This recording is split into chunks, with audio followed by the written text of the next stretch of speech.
Хафид ибн Ражаб рахимахулло Латоифил Маариф китебинде айтат. Адам баласы келечекте деп көздөп ойлогон пландары канча нерселери бар, ага жетпей өтүп кетет. Толуктай албай калат.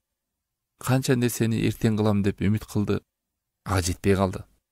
Эгерде силер чыныгы көзүңөр менен, жүрөгүңөр менен сезип билгениңерде ажалдын айтпай келгендигин, ал жолдун тез келгендигин, силер үмүттү жана куржалак жөн эле алданып калууну жек көрмөксүңөр.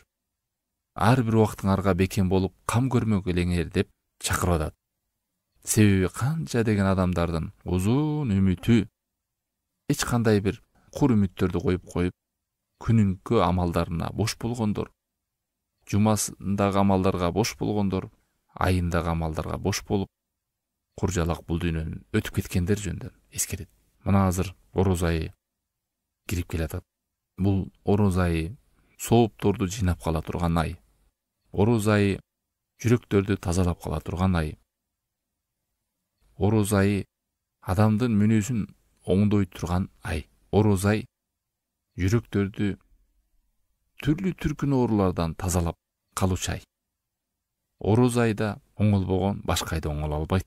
Ороз айында бардык адамдар жакшылыкка умтулат.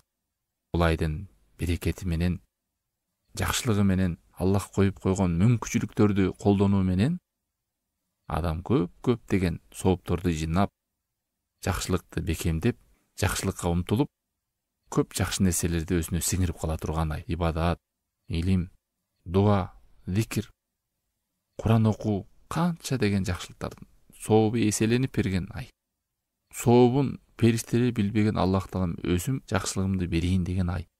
Бул ай келгенде кийинки айда жакшыраак орозо тутам, жакшыраак болом деп канча адамдар келерки орозого жетпей калган. Мына былтыркы эле бар адамдар быйыл жок. Ким айта алат, быйылкы барлар эмки жылы толугу бар деп.